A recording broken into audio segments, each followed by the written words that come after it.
Raríssimas, raríssimos e raríssimas, bom dia, René de Paula Júnior falando aqui no Radinho de Pilha, 3 de junho de 2024, segunda-feira, começando a semana, um pouco preocupado aqui, com a possibilidade da invasão dessa nossa conversa por ruídos diversos vindos da construção civil, que está num período de frenesi aqui em São Paulo. Isso talvez até seja um bom gancho, porque é como se a gente estivesse dentro de um experimento envolvendo milhões de pessoas, porque em algum momento pessoas que estão ali escrevendo ou definindo as leis do que é possível, do que pode ser feito, do que não deve ser feito, do que deveria ser feito, elas resolveram brincar um pouco com as leis desse nosso universo urbano. E essas novas condições aparentemente são muito propícias a um carnaval de destruição e reconstrução e sei lá do que, especulação imobiliária, de gente que obviamente está interessada mais no próprio bolso do que na vida de milhões e milhões de cidadãos que, como eu agora, não tem mais sossego. São pequenos experimentos comparados a talvez um experimento muito maior que envolve bilhões de pessoas, um experimento que é definido por meia dúzia de gatos pingados, todos eles bilionários, claro.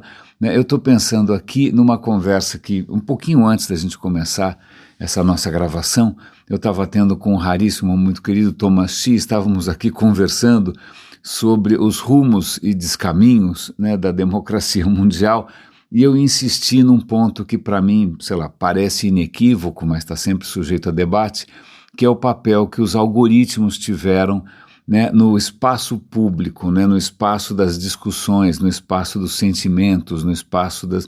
Eu estou pensando, eu acho que eu estava com essa ideia na cabeça, porque esse final de semana, mais uma vez, e mais de uma vez, inclusive, eu abri o LinkedIn, que até há pouco tempo era um espaço relativamente poupado das polarizações, das desinformações, do ódio, mas de uns tempos para cá eu abro o LinkedIn e o primeiro post que aparece é de alguém que eu praticamente não me lembro. Eu tenho contatos demais no LinkedIn, uns 14, 15 mil, porque eu participei de inúmeros eventos e aí você acaba adicionando pessoas a rodo, não é? Então eu não sei se são contatos de primeiro grau, de segundo grau, aliás, contatos de terceiro grau é aquele filme de alienígenas, tá bastante próximo disso, mas posts de pessoas que estão reforçando, endossando, compartilhando posts de ódio, de polarização política, de desinformação, de fake news.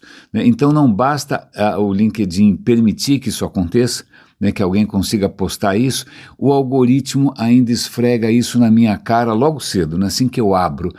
E nesse ponto, não dá para colocar a culpa na pessoa que escreveu aquilo, porque ela poderia ter escrito e eu poderia jamais ter visto, mas um algoritmo selecionou entre tantos outros posts possíveis. Pense, são 15 mil pessoas, quais são as possibilidades ali de eu acordar e me deparar com alguma notícia, alguém agradecendo pelo fato de ter sido demitido, aquelas coisas do LinkedIn, ou então anunciando mais um diploma que custou um dinheirão e que não vai fazer diferença nenhuma. Não, eu me deparo com um post obviamente tóxico, e isso foi selecionado por um algoritmo, alguém desenhou esse algoritmo, provavelmente, e aí eu vou lembrar aqui, eu vou dar o link de novo para uma série de episódios, foi uma série de um podcast do New York Times chamado O Buraco do Coelho, a Toca do Coelho da Alice, chamava Down the Rabbit Hole,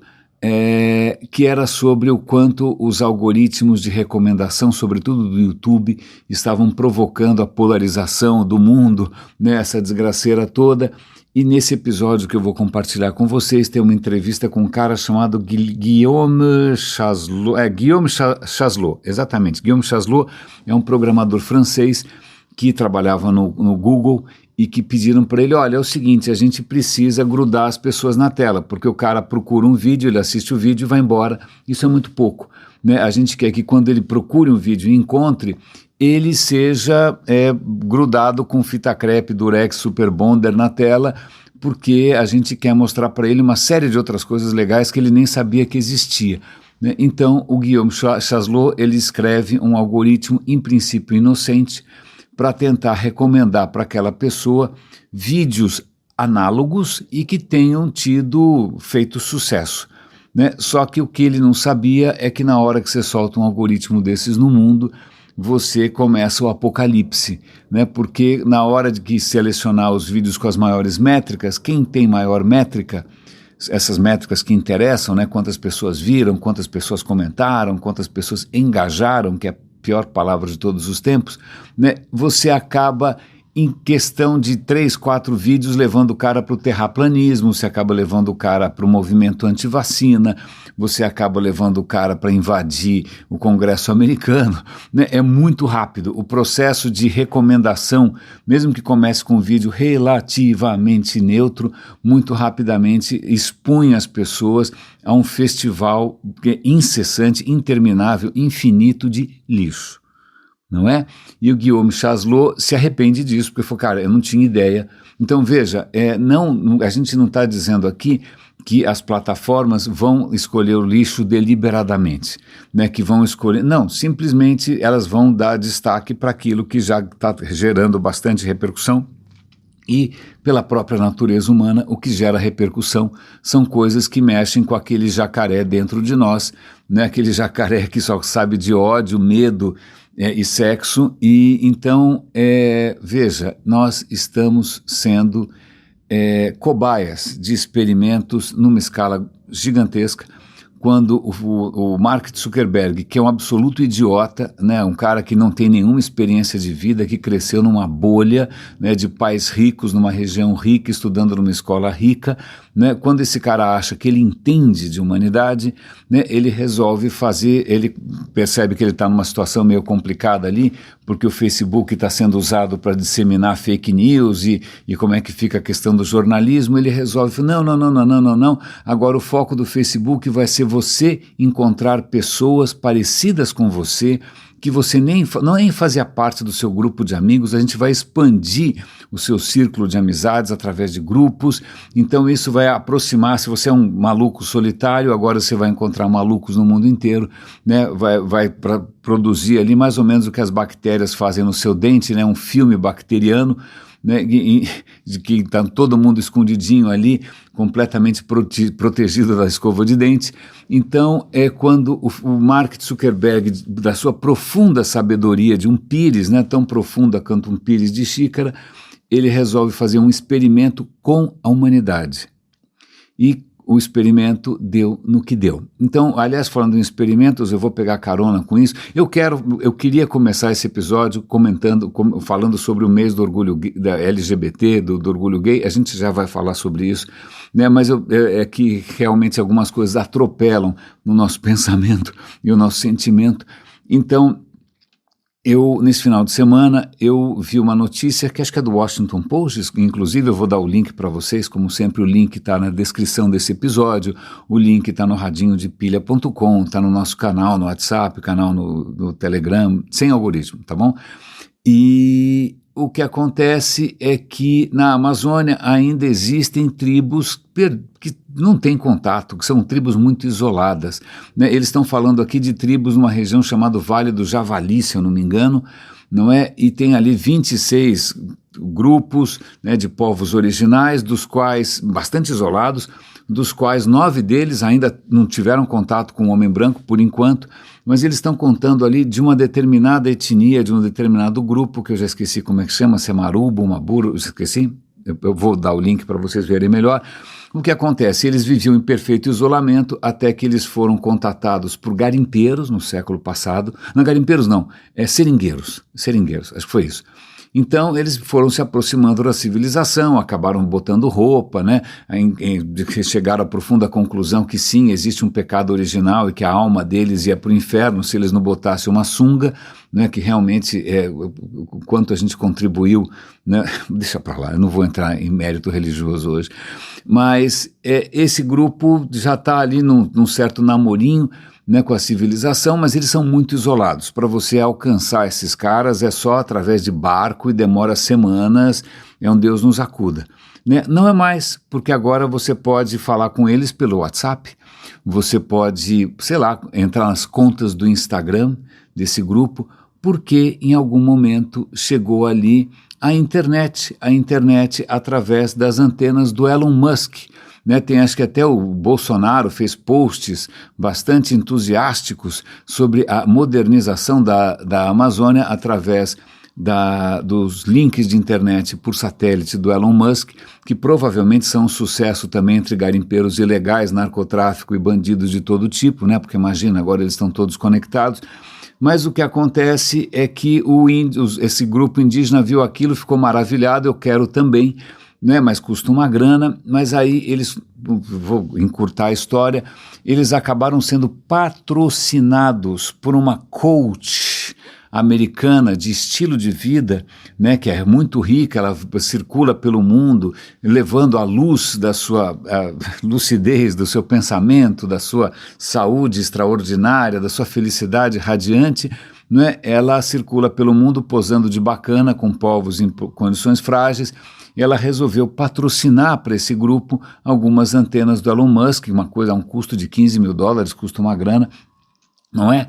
E adivinha o que aconteceu? Assim que os caras, imagina, um grupo que mal e mal tinha acesso à civilização, ou se é que a gente pode chamar na nossa cultura de civilização, mas vamos lá, né? De uma hora para outra, os caras, sem nenhum tipo de treinamento, sem nenhum tipo de preparação, sem nenhum tipo de cuidado, sem nenhum tipo de orientação, esses caras mergulham de cabeça na internet. O que acontece? Adivinha? Adolescentes grudados na tela, gente que não sai do Instagram, gente que não está mais querendo participar das atividades coletivas. Vale lembrar que são caçadores-coletores. Não, acho que eles plantam mandioca também, né? Mas é o seguinte, não tem geladeira. Não, se você quiser comer, você tem que caçar, você tem que colher, você tem que, né, pescar. E se você ficar o dia inteiro no celular, não vai ter comida para ninguém comer. Não é? Então as pessoas estão o dia inteiro no celular, as pessoas não querem mais saber da cultura oral da tribo, transmitida há milhares de anos, não é? E não só, os jovenzinhos estão vendo pela primeira vez pornografia. Que beleza! Imagina um povo, eu não sei até que ponto eles ainda são inocentes, porque a hora que você introduz o catolicismo, lá se foi qualquer inocência, porque o cara vai ter vergonha do próprio pinto, né? Mas de qualquer maneira, os caras de uma hora para outra, se você achava que os jesuítas, ou que o Cortés, ou que o Pizarro, ou que os conquistadores portugueses e espanhóis tinham sido um absoluto desastre para os povos originais que não tinham anticorpos para sarampo, varíola e coisas do gênero. Imagina o que acontece quando você introduz as antenas do Elon Musk numa aldeia sem nenhum papinho. Não é que está chegando as caravelas portuguesas, não, está chegando todo o lixo da internet de uma vez só para quem efetivamente não tem anticorpos. De novo, gente fazendo experimento com gente que não, né, esses índios não votaram nessas pessoas, eu não votei no Mark Zuckerberg, eu não escolhi esse cara para fazer experimentos comigo, né, eu nem posso acusar, como, sei lá, posso cobrar, por exemplo, da Prefeitura de São Paulo, né, porque eles, né, porque afinal são cargos, o cara foi eleito para aquilo, né, só não votar mais nele, mas eu não votei no Elon Musk, eu não votei no Mark Zuckerberg, eu não votei no Jeff Bezos, né, então esses caras estão fazendo experimentos com todos nós e estão saindo lindos, leves e soltos e, obviamente, mais ricos. Certo? Certo. Então fica aqui esse meu pequeno desabafo. Eu estou absolutamente passado com essa história que está acontecendo na Amazônia, índios sendo violentados, isso é estupro, desculpa, isso é estupro cultural, isso é estupro mental, isso não se faz. Não é? Você está simplesmente jogando ali alguma coisa mais contagiosa, mais nefasta do que sarampo e varíola, e ó que sarampo tem uma taxa de transmissão brutal, que é simplesmente você expor os caras sem nenhum tipo de filtro a tudo que a internet permite. É claro que a internet permite chamar uma ambulância se alguém levar uma picada de cobra. Claro, existem bons usos, mas na boa, os maus usos são simplesmente assustadores e, obviamente, ninguém se importa. Então, eu sei que não é uma maneira muito suave da gente começar a semana, mas é só para a gente lembrar, né? Você é uma cobaia, você é um hamster, eu sou um hamster, somos 8 bilhões de hamsters, né? Passando aqueles ratinhos brancos de laboratório num labirinto, enquanto uns panacas que a gente não votou, que não são gênios, né? Que não são pessoas de uma sabedoria ímpar, né? Estão decidindo por conta própria o que dá mais dinheiro e dane-se a gente, certo? Certo. Então, ufa, desabafei porque realmente isso é uma coisa bastante transtornante para mim. Nós vamos falar aqui do mês do orgulho LGBT+, é uma história que eu acho simplesmente, acho que muitos aqui conhecem, né? Muitos aqui conhecem, mas é uma história bárbara, sobretudo porque ela envolve uma surra em Esparta. Vocês já devem ter percebido que ao longo desses anos todos eu venho manifestando o meu profundo repúdio, né, para usar aquela palavra da Dilma, meu profundo repúdio contra a exacerbação da masculinidade tóxica da cultura espartana, que é uma absoluta estupidez, era uma cultura escravocrata, né? Os caras, os aristocratas não trabalhavam, botavam escravo para trabalhar e eles ficavam brincando de soldadinho desde os 7 anos. Vale lembrar também que brincar de soldadinho significava morar numa caserna, né? E nessa caserna os homens tinham ali uma relação bastante, digamos, peculiar com os jovenzinhos, né? Que afinal entravam ali para serem guiados por adultos que, bom, ok, depois a gente entra nesse mérito das coisas homoafetivas no mundo grego. Aliás, é um bom parêntese, já que eu estou falando mal de Esparta aqui, desses caras que passavam a vida pensando em matar, passavam a vida pensando em guerra, passavam a vida pensando em pureza racial, não é? E passavam a vida pensando nem sei mais o quê. O que é interessante, quando a gente fala de mundo grego, isso é um certo abuso de linguagem, porque não havia Grécia, nunca houve. A Grécia é uma invenção recente. Havia povos que falavam grego, né? Esses povos, um não olhava para o outro e falava, somos todos gregos. Não, a gente fala a mesma língua, né? Mas eu sou um ateniense, você é de Tebas, você é de, sei lá da onde, de que cidade da Esparta, né? Você é um laconiano, você é não sei da onde, cada um se identificava com a sua própria cidade. Certo? Certo. Então não havia uma Grécia. Então quando a gente vai falar, por exemplo, da questão homoafetiva na Grécia Antiga, não dá para generalizar porque, de novo, não existia a Grécia Antiga. Existem povos que falam grego, certo? Em Atenas, vale lembrar, em Atenas era perfeitamente normal, né, para um homem mais velho se engraçar com um rapazinho, com um rapazote menor de idade, não é? Desde que o rapazinho fosse um rapazinho. Né, tinha toda uma aura, não, na verdade eu estou provendo para esse rapazinho toda uma mentoria intelectual, afetiva, estou compartilhando com ele a minha maturidade e fluidos corporais também, mas não vem ao caso. Mas então veja, é uma relação vantajosa para o rapazinho porque ele está tendo acesso a alguém que é mais sábio, mais velho, mais maduro, mais rico, não é? Então veja, é uma relação benéfica para ambos, embora o outro tenha, sei lá, 13 anos, não é? Só que em Atenas tinha uma coisa interessante, que isso só era visto com bons olhos enquanto o rapazinho era um rapazinho. Né? Na hora que ele começa a virar um homem, na hora que ele começa a mudar de voz, na hora que ele começa a ter pelos no corpo, aí começa a ficar esquisito, porque afinal Atenas era durante algum tempo foi uma democracia, né? E você imagina que quem vai defender a cidade tem que ser viril, né? Tem que ser um cara guerreiro, né? E não vai ser alguém que, veja bem, então o que acontece é que não pegava bem. Né, tanto que há relatos, se você lê Foucault, se você lê outras fontes aí sobre a sexualidade em Atenas, você vai descobrir que alguns rapazinhos queriam prolongar esse tipo de situação se depilando ou tentando disfarçar o fato de que eram homens maduros para não sofrer preconceito. Então, isso era Atenas, certo? Certo, ok? Ok. Agora vamos para Tebas. Tebas, uma cidade esplêndida, né? Tebas, magnífica, você pode visitar, tem lá o Portal dos Leões, magnífica, maravilhosa, tal. Tebas era diferente, Tebas não tinha problema com relações homoafetivas entre pessoas maduras. Então você tinha ali casais, né, homossexuais, isso não era uma questão, não era um problema. Né? Aliás, mesmo na mitologia grega, heróis como Hércules, por exemplo, tinha várias histórias envolvendo vários parceiros masculinos ao longo da vida. Então, para Tebas, isso não era uma questão tão complicada. E Tebas estava ali feliz e contente, não é? Até que um momento, Esparta, que não tinha mais nada para fazer, né, resolve encasquetar com Tebas e começa a sitiar a cidade de Tebas, atacar a cidade de Tebas. Cara, e é muito difícil você fazer frente a um povo que não faz mais nada a não ser treinar matança. Então, o exército de espartano era, obviamente, uma máquina de massacrar, não é? Então, agora eu vou esquecer os nomes todos, eu vou dar o link para vocês para um artigo do Washington Post celebrando o mês do orgulho LGBT e também um outro artigo um pouco mais antigo, não é?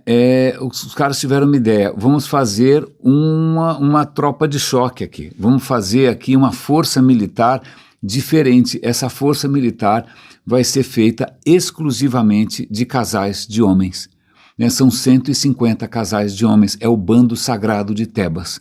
O Bando Sagrado de Tebas é uma força militar composta de 150 casais masculinos, são 300 homens, e a ideia deliberada, a ideia era explícita. A ideia é o seguinte: se você está lutando ao lado de quem você ama, a tua coragem se multiplica, né? Você vai querer defender, você não vai abandonar o campo de batalha, você sabe por quem você está lutando, porque você está lutando por quem você ama que está ali ao seu lado, né? Você vai defender, você vai atacar, né? Então, veja, o que acontece é que eles treinam esse grupo de 150 casais, o Bando Sagrado de Tebas, e esse grupo inflige num ataque espartano a primeira derrota de Esparta em não sei quanto tempo. Os caras de Esparta, aqueles machões, são derrotados por uma força extraordinária desses 150 casais, né? Esses 150 casais conseguem ainda mais uma vitória, se eu não me engano, né? Mas aí um belo momento a Esparta falou, bom, quer saber, vamos agora atacar para valer, e aí o que acontece numa batalha infernal,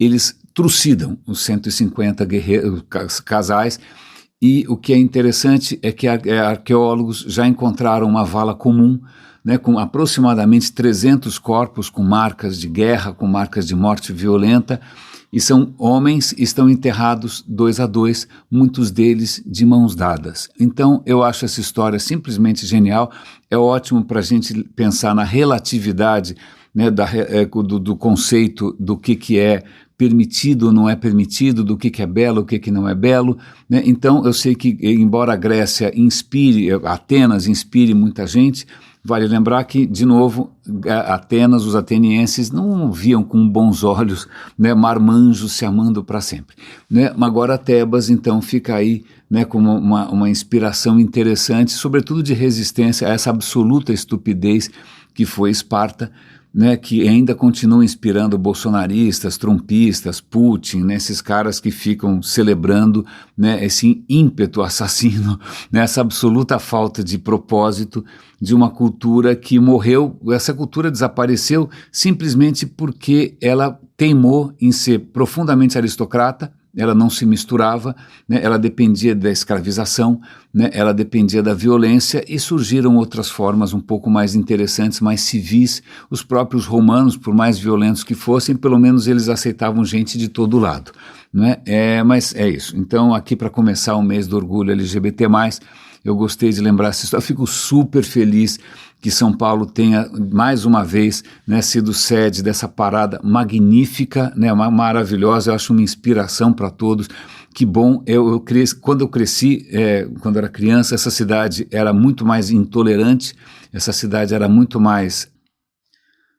Mil perdões, limpando um pouco a garganta aqui, deve ser um pouco essa mudança maluca de tempo, mas essa cidade era muito mais preconceituosa. Eu me lembro do tanto de piadas e perseguições e bullying que era feito com qualquer pessoa suspeita de desviar um pouco daquele padrão masculino tóxico ou mesmo feminino, não é? Então eu fico feliz que hoje, aliás, a Globo News fez uma matéria bárbara, eu vou tentar achar o link aqui, acho que eu tenho, né, um post no Twitter de uma reportagem que a Globo News fez num lugar de forró, uma casa de danças de forró, voltada para mocinhas gays, exclusivamente para mulheres, para casais LGBT, E Bárbara, que alegria, que bacana, que beleza, eu fiquei super feliz, cara, que bom que essa cidade está abraçando a diversidade, uma cidade que desde o começo foi feita de imigrantes de todas as áreas, de todas as cores, de todos os sotaques, né, de todos os lugares do país, eles vêm aqui para São Paulo para se reinventarem, então que legal que essa diversidade agora inclui também a questão afetiva, a questão sexual, fico super feliz. O que mais que a gente pode falar hoje aqui? Deixa eu pensar, eu acho que eu escrevi um artigo, deixa para lá, eu ia comentar a minha newsletter do LinkedIn, mas eu vou dar o link para a newsletter, mas eu não preciso submeter vocês a mais uma faceta da minha compulsão de criação de conteúdo, né? Deixa para lá. Mas acho que eu vou compartilhar com vocês algumas historinhas que me fascinaram, sobretudo histórias de ciência, né? No Instagram eu estou sempre publicando algumas imagens que eu criei com o Midjourney. Midjourney é um desses robôs que geram, né, imagens, eu gosto bastante. E eu estou sempre publicando imagens de polvo, porque polvo, eu gosto de polvo, né? É uma criatura extraordinária, é uma forma de inteligência completamente diferente da nossa, é um tipo de organização cerebral diferente da nossa, o olho é diferente da nossa, é muito diferente, mas eu faço polvos também, porque tem outros animais que eu gosto, eu adoro corvos, corvo é uma criatura inteligentíssima, belíssima, né? Adoro também aranhas saltadeiras, adoro pererecas e sapos e rãs, mas o que acontece é que se for para fazer uma imagem desses bichos, não é difícil que saia alguma coisa que seja fofa, que seja bonitinha. E o polvo é um animal que dá para fazer tanta imagem diferente e normalmente elas são belas, despertam um sorriso, né? Eu não consigo fazer tantas coisas assim com um corvo. Então uma das razões não é que eu tenha fixação por polvos, é que simplesmente polvos são mais são mais interessantes para você dar as asas à imaginação de um robô.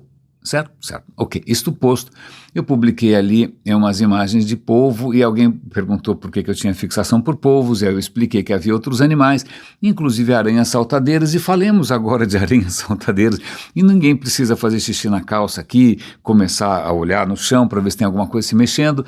Não, aranhas saltadeiras não é uma tarântula, não é uma caranguejeira, são os bichinhos muito pequeninos, normalmente uma aranha saltadeira é do tamanho da sua unha, né? E elas são relativamente inofensivas.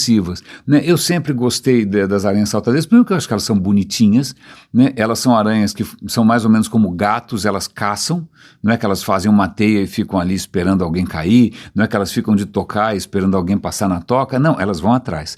Né? A gente já comentou inúmeras coisas, uma aranha saltadeira precisa criar um modelo tridimensional do mundo, então quando ela vê uma presa, uma outra folha, ela tem que calcular na cabeça dela os saltos que ela tem que dar de um ponto para o outro no espaço, né? Então isso é extraordinário, com um cérebro tão pequeno, ela está construindo, né, estratégias tridimensionais, mas também tem a questão das danças, a aranha saltadeira dança para encantar a parceira, com cores absolutamente extraordinárias, elas se comunicam por cores e também por vibrações, mas o que eu quero falar aqui é de algo que também já me fascinava nos polvos, que é a questão da visão. A gente se considera uma criatura abençoada, com acesso a todo o cosmos, porque a gente abre os olhos e vê tudo, mas não é bem assim, né? A gente vê uma fração muito pequena do espectro luminoso, você não enxerga infravermelho, você não enxerga ultravioleta, né? Quando você vê um arco-íris, você vê lá aquela faixinha não é porque o arco-íris é daquele tamanho, aquilo é o que você consegue enxergar, porque ele continua para cima e para baixo. Vai muito bem, obrigado nas duas direções, é você que só enxerga uma fração. Certo? E outras criaturas têm olhos interessantes, ou até mais interessantes. E o que eu não sabia é que isso eu sabia, as aranhas saltadeiras têm 8 olhos. 8, é que nem esses carros modernos que tem aquela câmera 360, né? Elas têm 8 olhos espalhados pelo corpo e 2 olhos na frente, que eu já tinha lido em algum lugar, que eles são muito interessantes, que eles parecem telescópios. Pois bem, o que é interessante é que aranhas saltadeiras, normalmente elas enxergam o mundo em poucas cores, porque para enxergar o mundo em várias cores, a tua retina precisa ter receptores diferentes, né? A gente tem 3 tipos de receptores, né, dentro da retina da gente. A gente tem receptor para azul, para o verde, vermelho, é isso aí, vermelho, azul e verde. É isso. Todas as cores que a gente enxerga usando receptores azul, verde, azul e vermelho, que são, se você olhar com uma lente de aumento ali, o teu monitor ou a televisão no seu quarto, ela também tem 3 pontos de luz, vermelho, azul e verde, e todas as outras cores que você acha que você está vendo, né, é porque é uma combinação de tudo isso. Então o nosso olho tem 3 tipos de sensor, certo? Certo.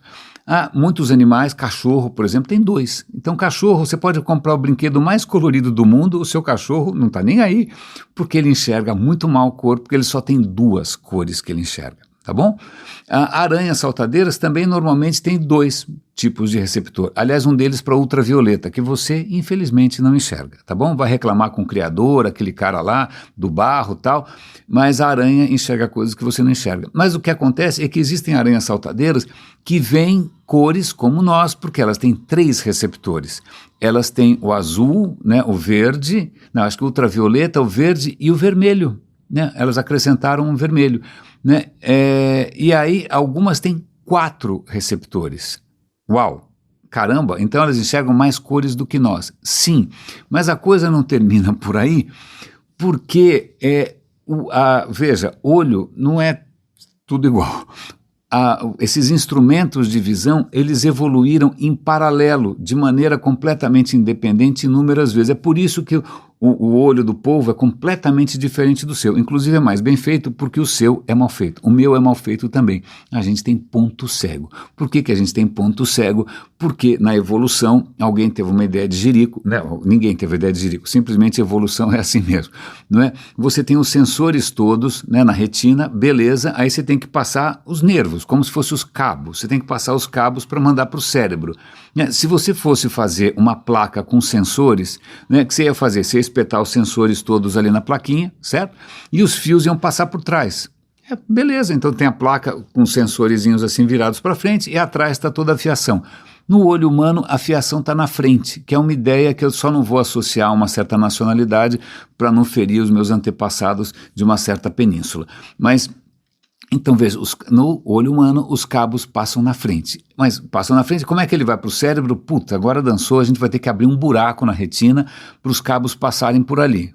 Então, você tem um buraco na retina, isso é o ponto cego. Agora, veja, o olho do polvo evoluiu num outro processo e os cabos passam por trás e o olho do polvo não tem ponto cego, ok? Ok.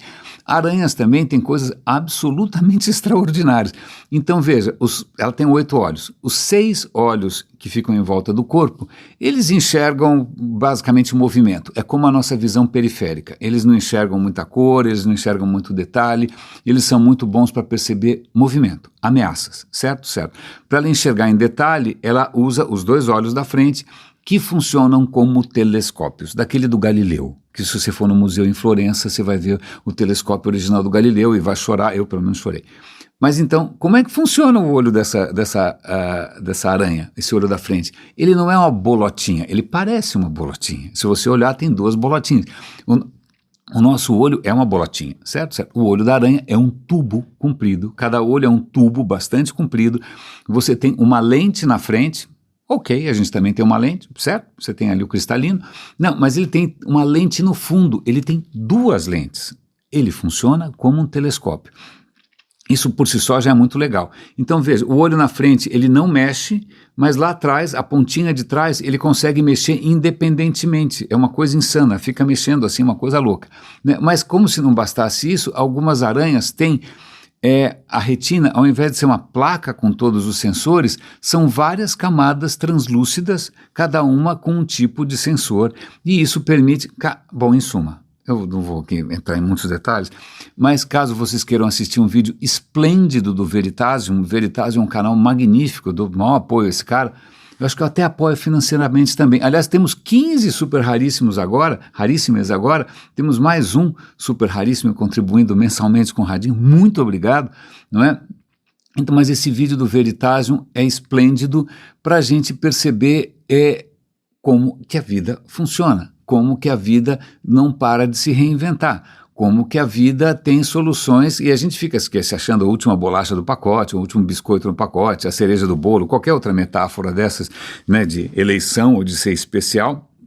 quando a gente percebe que criaturas minúsculas, né, completamente diferentes da gente, daquelas que provocam calafrio, elas podem ser muito mais bem resolvidas, podem ser muito mais capazes do que nós, né, a gente fica se achando aqui, né, o rei da criação, talvez o rei da malcriação, né, e eu prometi hoje não exatamente incorrer naquele meu vício, que é muitas vezes ficar aqui surtando com questões de fé e de crença, mas esse final de semana eu acabei participando de uma missa de sétimo dia, uma pessoa muito querida faleceu, a cidade estava deserta, né, meio do feriado tal, então vamos lá, e quando a gente chega na igreja, bastante afastada, e a igreja, parecia que está tudo deserto, a igreja lotada.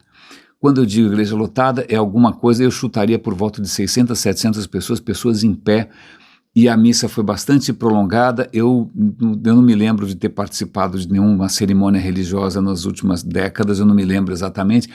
Então, eu fiquei ali quietinho, né, tentando respeitar ali o ambiente, mas eu poderia falar inúmeras coisas aqui, poderia, sei lá, tentar analisar o que o padre resolveu falar, que obviamente era uma bananada, mas a questão não é nem essa. A questão não é criticar a fé católica, não é criticar a fé evangélica, não é criticar a fé, sei lá, das religiões africanas, mas a questão é que nessas horas a gente percebe, ou eu percebo, né, que faz parte da natureza humana, faz parte do nosso pacote, essa vontade da entrega, né, essa vontade de se dissolver numa experiência comum, essa vontade de se emocionar, essa capacidade de se emocionar com coisas transcendentes, né, e tanto faz o quê? Né, tanto faz o quê? Se eu fosse falar daquele padre em especial, quer dizer, aquilo não é menos insólito do que qualquer outro discurso de na Ásia, tanto faz, né? O que muito me impressiona é não sei por que, sei lá, para algumas pessoas isso passa batido, passa reto, né? Não me emociona, não me cativa, não me prende, né? Não sei por que, não consigo entender, né? Mas para grande parte das pessoas esse tipo de atividade coletiva, né, esse tipo de ritual, esse tipo de participação massiva em que você praticamente se dissolve entre os fiéis, em que você celebra o seu pertencimento, e não importa o que estejam falando lá na frente, é muito fascinante, me faz, inclusive, né, uma lição de humildade para mim, porque, na verdade, aparentemente isso preenche muito mais, dá muito mais conforto. De novo, não importa a religião, porque se você fotografasse só a audiência, mas se você filmasse a audiência sem pegar o áudio, sem pegar qual é o templo, tanto faz. É a mesma expressão de êxtase, né? É a mesma expressão de entrega, é a mesma expressão de que por favor me ajude, né? Por favor me beneficie, né? Por favor eu quero ser beneficiado, eu quero ter uma vida melhor, você tem que me ajudar, né? Não importa se é na Ásia, na África, na Índia, tanto faz, não é?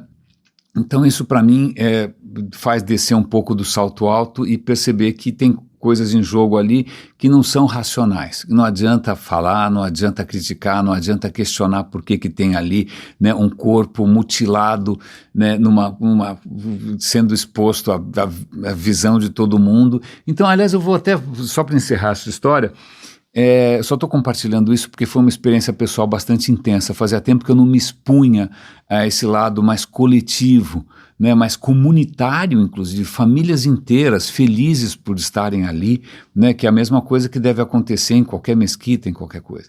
Mas é muito interessante porque tem um canal no YouTube que se chama Vozes do Passado, em que eles fazem uma coisa muito bacana. Eles vão procurar relatos, cartas, textos do passado, de testemunhos pessoais de coisas que aconteceram e vão tentar dar vida a isso, né? Vão ler em voz alta, vão dar um pouco de contexto, e nesse caso eu recomendo para quem tiver interesse na cultura japonesa, é uma série de depoimentos dos primeiros de japoneses que viram ocidentais pela primeira vez. Isso no século XVI, 1500 e bolinha, né? Começam a chegar no Japão, o Japão estava bastante isolado, não é? Ainda não estava tão, ele vai ficar mais isolado ainda, a gente vai explicar. mas o Japão é uma ilha, certo? Tinha contato ali com a cultura chinesa, a cultura coreana, mas ok, é uma ilha, e de repente chegam uns barcos com os caras que, e aí o relato é muito interessante. O cara falou, nossa senhora, os caras são muito altos, meu Deus do céu, eles são muito feios, eles têm o olho esbugalhado, ele tem o nariz gigante, as unhas são medonhas, a cor da pele é esquisita. Então veja, a primeira impressão dos ocidentais não era tão boa assim. E quem eram esses ocidentais? Eram jesuítas, né? Foi naquele tempo que a primeira multinacional do mundo, que é a Igreja Católica, né, que resolveu ali abraçar patrocinar uma ordem, que era a Ordem da Companhia de Jesus, que era uma ordem de missionários, aqueles caras que resolvem pôr o pé na estrada para ensinar o pecado original, essas coisas bonitas, né? O inferno e tal. E aí então são jesuítas que estão indo encher o saco dos japoneses, que estavam indo muito bem, obrigado. Então, esse vídeo é magnífico, é uma série de relatos, primeiro estranhando a aparência física, segundo estranhando a roupa, né, aquelas roupas aquele hábito horroroso, feio, né, a barba comprida, onde já se viu, né, estranhando a dieta, nossa, os caras comem um monte de bicho que a gente nunca viu, que coisa esquisita e tal, e eles estão trazendo várias coisas estranhíssimas, eles estão trazendo instrumentos para enxergar ao longe, algum tipo de luneta, eles estão trazendo instrumentos para enxergar de perto, algum tipo de lupa, né? E eles estão trazendo, além da palavra do Senhor, estão trazendo armas de fogo, que os japoneses simplesmente se encantam. Então a boa parte do vídeo é mostrando o fascínio dos senhores feudais ali, japoneses, com as armas de fogo. Eles não sossegam enquanto eles não conseguem fazer centenas sei lá, como mosquetão por conta própria e matar a pessoa a rodo, né? Que beleza essa contribuição do Ocidente à cultura japonesa, né? Então tem toda uma parte dedicada à absorção desse conhecimento metalúrgico e químico, não é? Mas também tem uma parte muito interessante sobre o papel dos missionários, sobre a sua religião, e é muito engraçado você ler ali, né, o japonês tentando entender o que é Deus, que ele escreve Deus, e o que é inferno, e o que é paraíso, e o que é aquele negócio da cruz, e por que eles penduram um cara agonizante, que é um espetáculo meio estranho, né, devia se chamar de Jesus triste, não Jesus Cristo, porque é um espetáculo esquisito. Esse estranhamento dos japoneses é fascinante. Eu recomendo muito, se você tiver com o inglês aí mais ou menos afiado, que você assista, é muito bacana ver as primeiras impressões, e aí já dá umas pistas do que acontece, né? Os japoneses ficam muito intrigados por que esses jesuítas só querem saber de gente pobre, gente doente, né? Eles estão prometendo para essa gente doente, essa gente pobre, milagres, vida eterna, tal, e não precisa dizer que isso começa a fazer sucesso. Tanto sucesso, por algum momento eles são incorporados, aparentemente a fé parece inofensiva, não é? Mas dali a pouco o que acontece é que eles vão começar a fazer seus próprios templos e vão começar a destruir e questionar os templos budistas, né? Na hora que isso começa a provocar ali, né, uma certa tensão, né, imagina, os líderes do Japão simplesmente expulsam primeiro, matam inúmeros, né, crucificam vários, já que os caras gostam de cruz, dá cruz para os caras, crucificam vários, enterram vivos, aquela coisa espetacular, né, expulsam todos e fecham as portas do Japão por centenas de anos.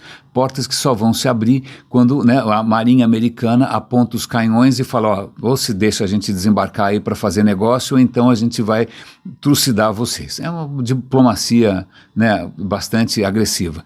Mas o que é muito interessante ali é ver uma cultura que se depara pela primeira vez, cai de paraquedas ali, né, missionários de uma coisa completamente diferente, que está colocando em xeque a maneira como eles viviam, que está criando tensões que antes não havia, mais ou menos ali, mas acho que numa escala muito mais inofensiva. Acho que é muito pior quando cai numa aldeia na Amazônia a internet via Elon Musk, que de novo é mais alguém que está fazendo experimentos com a humanidade e que absolutamente não se importa, né, que o circo pegue fogo. Ufa, falei pra caramba, desculpa, eu estava com algumas dessas questões para mim são muito caras, são muito profundas, são muito perturbadoras, algumas delas inspiradoras, sobretudo as aranhas, que eu adorei. Cuidem-se, por favor, feliz mês do orgulho LGBT+, um grande abraço e até amanhã.